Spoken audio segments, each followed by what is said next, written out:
উচ্চতৰ মাধ্যমিক দ্বিতীয় বৰ্ষৰ ছাত্ৰ ছাত্ৰীসকল, আজি তোমালোকৰ কাৰণে মই লৈ আহিছোঁ দ্বিতীয় বৰ্ষৰ প্ৰথমটি পাঠ পৰিচয়সূচক শ্ৰেণী, ইংৰাজীত ক'লে ইণ্ডাকশ্যন ক্লাছ। আজি তোমালোকৰ পাঠৰ মাজলৈ যোৱা নহ'ব, কেৱল তোমালোকে এই বৰ্ষটোত পঢ়িবলগীয়া তোমালোকৰ কাকতখনৰ বিষয়ে কিছু আভাস দিবলৈহে চেষ্টা কৰিম। তোমালোকে উচ্চতৰ মাধ্যমিক দ্বিতীয় বৰ্ষত পঢ়িবলগীয়া পাঠ্যপুথিখন হৈছে অসমীয়া বিভাগৰ পাঠ্যপুথিখন হৈছে সাহিত্য সৌৰভ।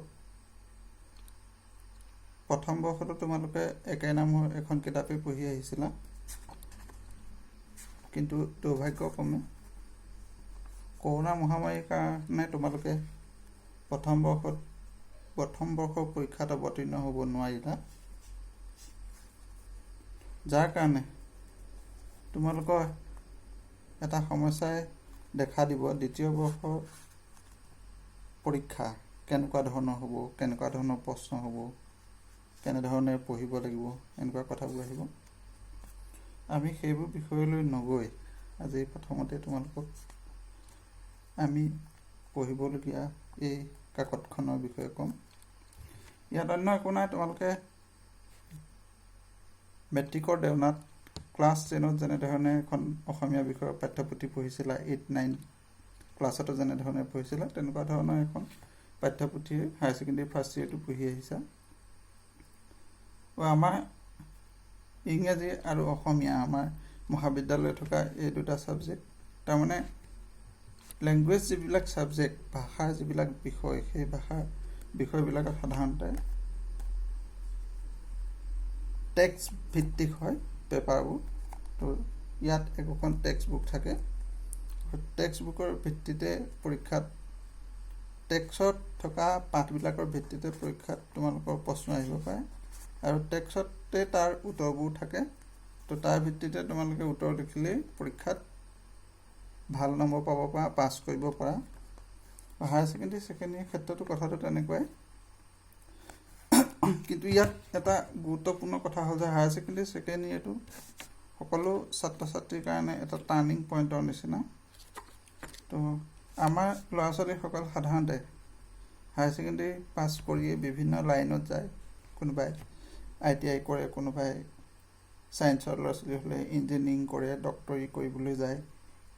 তো হায়াৰ ছেকেণ্ডেৰী ছেকেণ্ড ইয়েৰ যিটো ৰিজাল্ট, সেই ৰিজাল্টটো খুব এটা নিৰ্ভৰ কৰে বিভিন্ন লাইনত যোৱাৰ ক্ষেত্ৰত।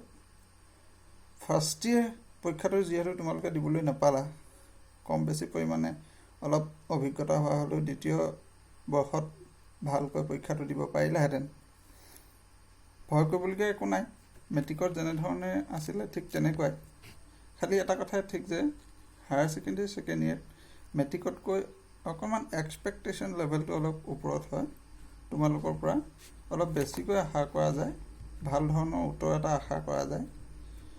হয় কথাটো যে সকলো প্ৰশ্নৰ উত্তৰ টেক্সট ভিত্তিকেই হয়, তো তাৰ মাজতো কিন্তু যদি তোমালোকে যিহেতু এইটো এটা লেংগুৱেজ ছাবজেক্ট, ইয়াত যদি তোমালোকে কিবা ক্ৰিয়েটিভিটি দেখুৱাব পাৰা, নিজৰ পৰা কিবা সংযোগ কৰিব পৰা উত্তৰটোৰ ক্ষেত্ৰত কিতাপত নথকা, তো তেতিয়াহ'লে তোমালোকে নিশ্চয় ভাল নম্বৰ পাবা। গতিকে আৰম্ভণিৰ পৰা আমাৰ এই বিষয়টোত অলপ গুৰুত্ব সহকাৰে পঢ়া শুনা কৰিব লাগিব। যদিও এখন টেক্সট বুক আছে, ইয়াত আমি ভাবোঁ, আমাৰ শিক্ষকসকলে ভাবে যে অকল কিতাপখন পঢ়ি, কিতাপখনত থকা পাঠকেইটা পঢ়িয়ে তোমালোকৰ জ্ঞানৰ পৰিসৰটো সামৰি থ'ব নালাগে। তো এই কিতাপখনত থকা পাঠবিলাকৰ লেখকসকল, তেওঁলোকৰ অন্যান্য কিতাপ পত্ৰ, সেই কিতাপ পত্ৰবিলাকৰ লগতো চিনাকি কৰাই দিয়া আমি সদায় চেষ্টা কৰি আহিছোঁ আৰু তোমালোকৰ লগতো কৰি যাম। আৰু সেই তেনেধৰণৰ এক্সট্ৰা ইনফৰ্মেশ্যন, এক্সট্ৰা কিছুমান আইডিয়া তোমালোকে দিব পাৰিব লাগিব, আৰু সেইটোৱে হৈছে তোমালোকৰ পৰা এক্সপেক্টেশ্যন, আৰু সেইধৰণে আগবাঢ়িব লাগিব তোমালোকে।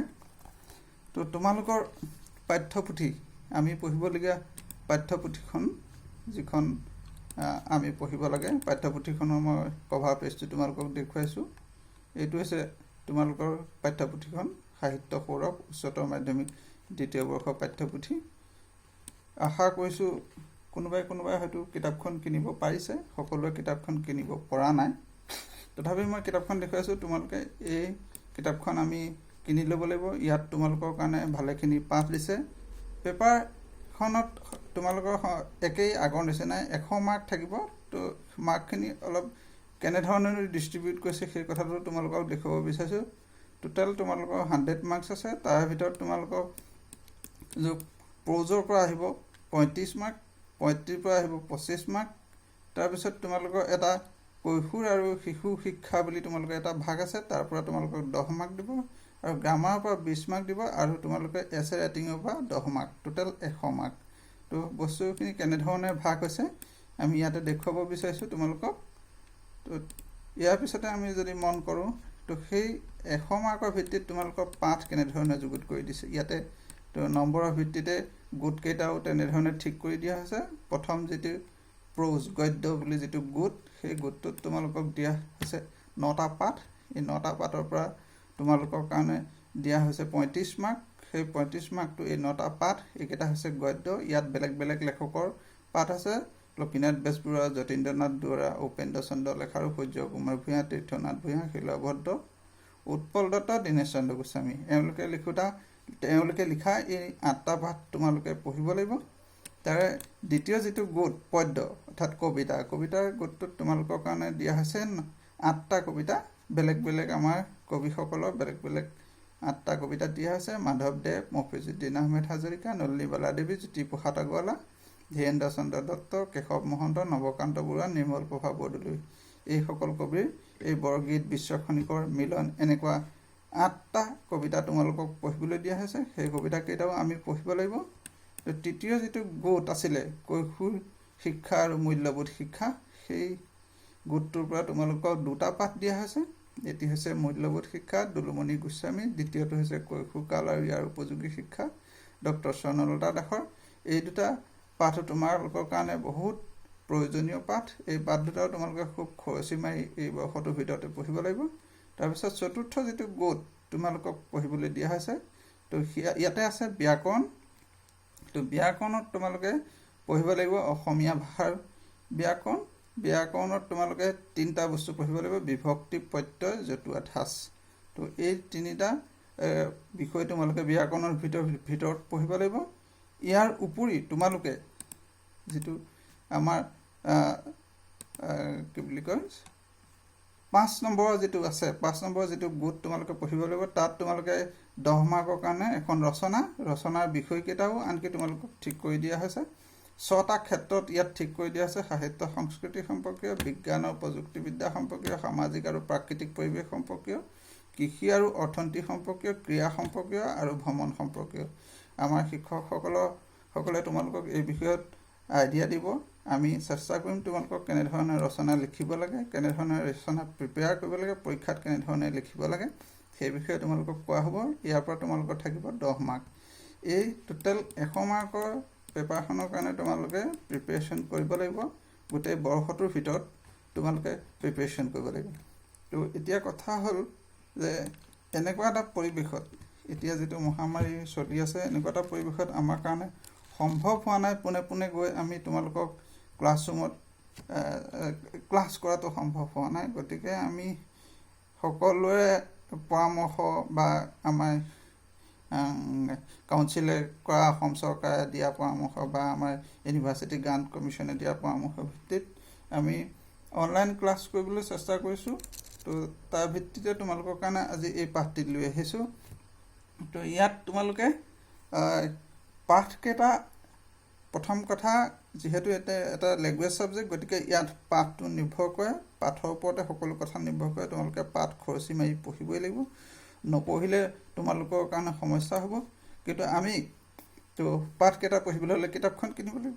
কিতাপখন তোমালোকে যদি এতিয়ালৈকে কিনা হোৱা নাই, তেতিয়াহ'লে তোমালোকৰ কাৰণে এটা ভাল খবৰ এটা আছে যে অসম চৰকাৰৰ যিটো higher secondary education council, Assam উচ্চতৰ মাধ্যমিক শিক্ষা সংসদ, তো তোমালোকৰ পৰীক্ষা চলোৱা যিটো সংসদ অসম উচ্চতৰ মাধ্যমিক শিক্ষা সংসদ তেওঁলোকৰ যিটো ৱেবছাইট তোমালোকে নেটত চালেও গম পাবা যদি কাৰোবাৰ নেট আছে নেটত চালে গম পাবা তো তেওঁলোকৰ ৱেবছাইটত তেওঁলোকে এটা PDF ইতিমধ্যে উপলব্ধ কৰিছে তোমালোকৰ কিতাপখন মই দেখুৱাবলৈ চেষ্টা কৰিছোঁ এই PDFটো তোমালোকৰ কাৰণে মই লৈ আহিছোঁ তো PDFটো চালেও তোমালোকে দেখিবা যে ইয়াত কিতাপখন অলৰেডি আপলোড কৰিছে এতিয়া তোমালোকে যদি কিতাপখন কিনিবও পৰা নাই এই কিতাপখন তোমালোকে PDFটো শিক্ষা সংসদৰ Assam higher secondary education council বুলি তোমালোকে ইন্টাৰনেটত গুগলত সাৰ্চ কৰিলে পাবা সেই লিংকত গৈ তোমালোকে আসাম হায়াৰ সেকেন্ডাৰী এডুকেশ্যন কাউন্সিলৰ ৱেবছাইটত সোমালে তোমালোকে তাতে পাবা